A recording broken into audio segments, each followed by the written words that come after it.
Now at 5, some Joplin residents protest a controversial sign.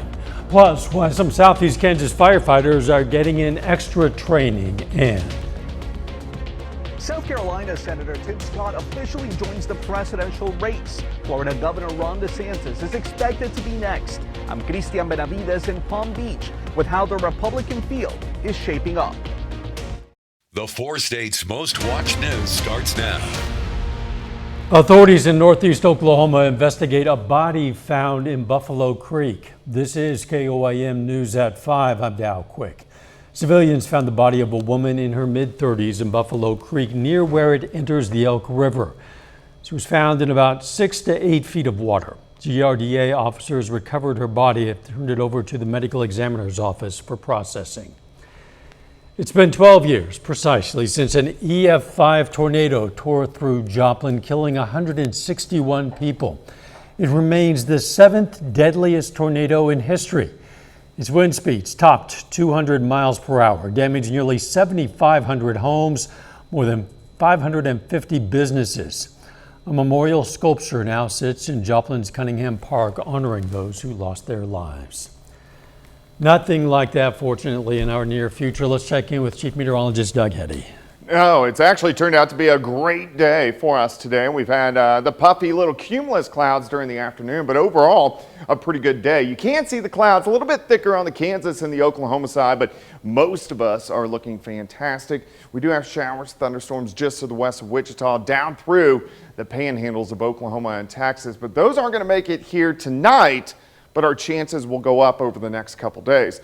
Look at our temps. We're sitting mainly into the mid 70s out there for us right now. We're going to slide back through the 70s, 60s, a little chilly tonight, upper 50s for overnight lows. 80s returning for us tomorrow. Also pop-up thunderstorms, a little cooler late in the week. We're going to look at the holiday weekend as well here in just a little bit. See you soon. Some Joplin residents are protesting a sign that they say conflicts with their reality. 2 signs were posted at the intersection of East Zora Street and St. Louis Avenue in Joplin, saying there are only 2 genders and take back the rainbow. Makina Pulsifer organized a protest near the sign to combat what she calls bigotry. The sign owner, Sid Davis, says everyone has a right to their opinion. He believes he's not hurting anyone by spreading his truth, and he's not planning to change. Other than they don't feel that I'm nice. They just feel things. And I never said or done anything overtly, indirectly, implied, nothing. To send such a message, a strong message of unacceptance and hate, I just launched into action like I couldn't. Sid Davis plans to add a crucifix by his sign. Makina Pulsifer plans to put up her own sign saying, "We love you and accept you for who you are." Some Southeast Kansas firefighters today got some special training. A Regional Rescue Team Task Force 4, which features firefighters from Pittsburgh, Parsons, Chanute, and Iola, trained on working in confined spaces. It's part of a monthly training regimen to get them ready for any situation. A lot of our training is very skilled based. And it's one of those things that if you don't keep up on it, if you don't continue to train and stay current, you do lose some. Task Force 4 responds to emergencies including tornado strikes, building collapses, and grain engulfments. The Neosho Arts Council and Crowder College are celebrating the restoration of the Rocketdyne mural. The mural, painted in 1963 by Lawrence Sanchez, is located inside the cafeteria of the Rocketdyne facility in Neosho. Rocketdyne is a manufacturer of rocket engines for NASA, playing a crucial role in various space programs, including Mercury, Gemini, and Apollo. The thing that I think is really unique about the mural being here at Crowder College, it shows students who come in. This is our science building where it's housed. And so students who are looking at engineering, and we have some who are looking at aeronautical engineering, they can see what they can do from Crowder College. Rocketdyne was responsible for developing the engines used in the Saturn V, which propelled Apollo astronauts to the moon. The mural is painted on panels and measures 6 feet by 33 feet. President Biden and House Speaker Kevin McCarthy are meeting to discuss raising the debt ceiling with time running out before a June 1st deadline. Sources say the White House is now offering to keep spending flat from this year to next. Republicans want to increase defense spending while cutting everything else by up to 22%. The Republican presidential field just got more crowded. South Carolina Senator Tim Scott launched his campaign with a rally today. Christian Benavides reports on the GOP race from Mar-a-Lago in Palm Beach, Florida. I'm running for president of the United States of America. South Carolina's Tim Scott, the only black Republican in the Senate, struck an optimistic tone as he kicked off his presidential campaign. I'm living proof that America is the land of opportunity and not a land of oppression. Scott, a conservative who grew up in poverty, is positioning himself as a positive alternative to today's divisive politics. Already in his corner, the Senate's number 2 Republican, South Dakota's John Thune. Tim Scott is the real deal. Also expected to join the race this week, Florida Governor Ron DeSantis, who has been touting himself as the only Republican who can win a general election. I think in Florida we really showed what it takes to not just win big, and then deliver big. But polls show former President Donald Trump remains the clear frontrunner for the Republican nomination among likely GOP primary voters. In a recent CBS News poll, those voters said they are looking for a candidate who digs into the culture wars and makes liberals angry. That same poll shows Scott with just 1% support compared to 58% for Trump and 22% for DeSantis. Echoing those polls, most House Republicans from Florida have already endorsed Trump over DeSantis. Christian Benavides, CBS News, Palm Beach, Florida.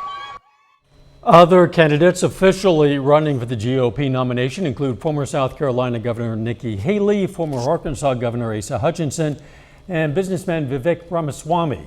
Former Vice President Mike Pence is among those still expected to join the Republican race. Still ahead, restaurants going remote. A barbecue spot here in Tomball, Texas is now serving takeout here in New York City. I'm Bradley Blackburn, and I'll show you how. And next in Health Watch, how a woman's life was saved by her family while she was having a stroke. Topping today's Health Watch, a study of cancer survivors who smoked finds 14% continue to do so after their diagnosis. The research in the journal Cancer found those who continued to smoke experienced greater fatigue, pain, emotional problems, and worse quality of life compared to participants who previously smoked or who never did. Not quitting after a cancer diagnosis was also found to lower survival rates, increase the likelihood of being diagnosed with additional cancers, and decrease the effectiveness of cancer therapies. It's Stroke Awareness Month. The Get Ahead of Stroke campaign is raising awareness so people recognize the symptoms and get treatment right away. Reporter Michael George has the story of a young woman who survived thanks to the quick thinking of her family. It's been a year and a half since Leticia Vega had a stroke. She didn't know what was happening and called her mother. I felt like a pop above my eyebrow on the right side. My left leg started shaking uncontrollably. I wasn't able to express what I wanted to tell her. And my mom is like, she's having a stroke. Get her to the hospital right away. Leticia, a single mother, was just 41 years old. I still cannot coordinate my left hand with my right hand. About 800,000 people suffer a stroke in the United States each year. Leticia's type is less common, caused by a dissection in one of the arteries in her brain. The artery becomes very narrow here. You can see the area now looks wider, and that's because this stent was placed there and is now holding that area open. Dr. Christopher Kellner with the Mount Sinai Health System treated Leticia and says everyone should know the warning signs. Be fast. Balance loss, eyesight changes, facial drooping, arm weakness, speech difficulty, and time to call 911. Every 1 minute that passes, 2 million brain cells die.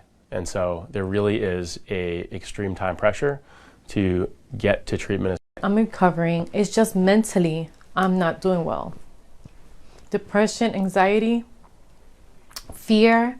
Doctors also found evidence Leticia suffered another stroke previously. She wants others to know the symptoms. Just go to the hospital. Even if you feel like it's a waste of time, your life is not a waste of time.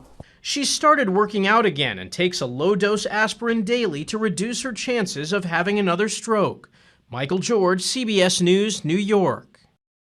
Major risk factors for stroke include high blood pressure, diabetes, heart and blood vessel diseases, high cholesterol, and smoking.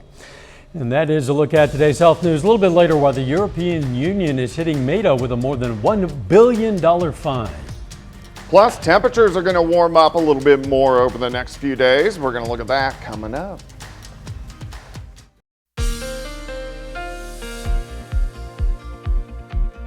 Well, it turned out to be a great weekend and also a great Monday for us today. We've had some cumulus clouds out there, but temperatures great into the mid 70s for afternoon highs. Nice shot, Indigo Sky Casino and Resort. Indigo just to the west of Seneca, Missouri. All right, allergies, yeah, it's that time of the year, so they are a little bit on the high side. We're kind of in that moderate to high range, a 9.4 out of 12 for us today. 9.3 for us tomorrow. The main allergies are the grasses and the hickory across the region. Let's zoom in here. The temperature 76 in Lamar, 76 in Neosho. We have Miami sitting at 78, 77 in Chanute. So everybody is looking pretty good. Plus, on top of that, the humidity's not bad. Look at our dew points. We're kind of hanging out near 50 into the lower 50s. So if we look at our dew point tracker, that puts us in the refreshing category. You just don't want to get those dew points into the 60s or 70s. That's when it feels so humid outside. Right now, 76. Relative humidity is at 42%. Southerly winds at about 5. If you are getting out throughout the evening hours, it looks perfect. We drop back through the 70s, 60s, pretty much clear skies as we get into the overnight hours. You can see we do have some puffy little cumulus clouds. Besides that, we look pretty good. Showers, thunderstorms, a wave out across central western Kansas down through the panhandles of Oklahoma and Texas. Even a little bit of severe weather, but this is going to stay off to the southwest of us. So we aren't going to see any of this rain, but as this wave gets a little bit closer to us, then we'll see some chances as we go through the next couple days. No, nothing very organized in the upper levels, just a little tiny wave kind of rotating through. But as we go through the week, kind of interesting, jet streams well to the north. We do get some scattered showers and thunderstorms, but we can't get anything really organized in here because we have this upper level low sitting out across southeastern parts of the United States. So it kind of blocks the pattern up, which is good. It doesn't give us much in the way of severe weather, but still we're going to get some scattered showers and thunderstorms. All right, let's step through about the next 60 hours for you. Kind of cool tonight, not bad, upper 50s for overnight lows. We warm into the mid 70s by noon. Again, we're going to have those puffy cumulus clouds during the afternoon, and you can see 1 or 2 little showers trying to pop up. Most of you are going to stay dry, high temps right around 80 degrees. Tomorrow night, we drop back near 60 for an overnight low. Then once we go into Wednesday, scattered thunderstorms, a little bit more numerous. So they are going to be very hit and miss as we get into Wednesday afternoon and evening. And then once we lose the heating of the day, then we'll be pretty much clear skies to start off the day on Thursday. So here's your day planner for you. Tuesday, 57 to start, 77 by noon. We're going to go for a high temp right around 80 degrees. 81 on Wednesday, 80 on Thursday, 78 on Friday. As we head into the holiday weekend, you can actually see Saturday, Sunday looking pretty good, 76 and 80. And then Memorial Day itself, we warm up to about 82 with a few pop-up thunderstorms. Overall, pretty good week. Yeah, it looks like a beautiful weekend ahead. Yeah, not bad. Thanks, Chad. KOAM is teaming up with community partners to help make sure American flags are properly disposed of and to get new ones into your hands. We're hosting a flag swap tomorrow from 11 until 2 at Jake's Fireworks Building. That address is 3002 North Broadway in Pittsburgh. All you have to do is bring your old tattered American flag to get a brand new American-made flag free of charge. The American Legion is assisting us in properly retiring those traded in flags. This is the first flag swap we're hosting. You can find information about the others at koamnewsnow.com/flag. Coming up, how restaurants are expanding their reach without building new locations. Topping today's Consumer Watch, the European Union slaps Meta with a record-setting privacy fine and has ordered the tech giant to stop sharing data across the Atlantic. Facebook's parent company is facing a $1.3 billion fine by Ireland's Data Protection Commissioner over its mishandling of user data. The DPC is concerned about the amount of personal information Meta has been transferring from Europe to the U.S. and has given the company 5 months to stop. American employers are facing a problem in job hiring. Fewer workers are willing to move for a new job. A survey by career coaching firm Challenger Gray and Christmas notes that the rate of workers moving for a new job dropped to a record low of 1.6% in the first quarter of this year. The firm says that's the lowest quarterly result it's seen since 1986. There's a new way restaurants are serving more customers without opening new locations. They're licensing recipes to be recreated remotely.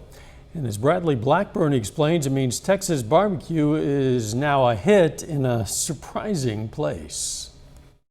When you smell smoked brisket and you see a dry rub, you're almost certainly deep in the heart of Texas. The meat, the smoke rolls over the top of the meats. Scott Moore Jr. owns Tejas Barbecue, one of the best spots in the state. You got brisket coming up. Tasting it has meant a trek here to the city of Tomball near Houston, where the line stretches out the door. It's not a cuisine that is easily found in Manhattan, obviously. At least until now. Tejas partnered with a company called Wonder that licensed its recipes and sent cooks to train in Texas so they can authentically recreate their barbecue here in New York City. We've invested a lot over the last few years on making sure that we're able to replicate the best food from the best restaurants and chefs around the country. Wonder founder Mark Laurie is bringing e-commerce innovation to food. A single location offers meals from more than a dozen restaurants, including iconic chefs like Bobby Flay and Jose Andres. But Tejas is their top seller. So New Yorkers like Texas barbecue. They absolutely love it. It's one of several companies helping restaurants grow without traditional franchising. Goldbelly allows restaurants to ship everything from New Orleans gumbo to Chicago deep dish to diners cross country. Moore says the deal with Wonder is huge for a small business. The money that they were offering was more money than this restaurant was going to make over several years. This is the test. This is brisket. Of course, it all comes down to taste. This native Texan tried it in Tomball. This is the brisket in New York. And the middle of Manhattan. It holds up. It is good. I'm hanging our hat on it. I'm proud to tell anybody from New York that that's Tejas's product. A little bit of Texas some 1,600 miles away as more restaurants expand their reach. Bradley Blackburn, CBS News, New York and Texas. Right now, Wonder is available in the New York City area only, but they plan to expand all across the country. A final check of the forecast next.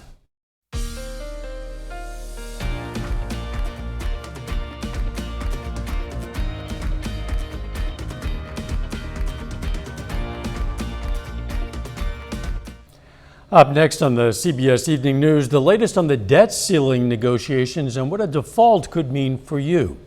Then on KOAM News at 6, we're going to have more on the dispute between Joplin residents over a controversial sign. Plus, Pittsburgh police say several vases were stolen from the Garden of Memory Cemetery. And we're going to hear from the Columbus Titans softball team as they prepare for the 3A state tournament. Stay with us for the CBS Evening News and then KOAM News at 6.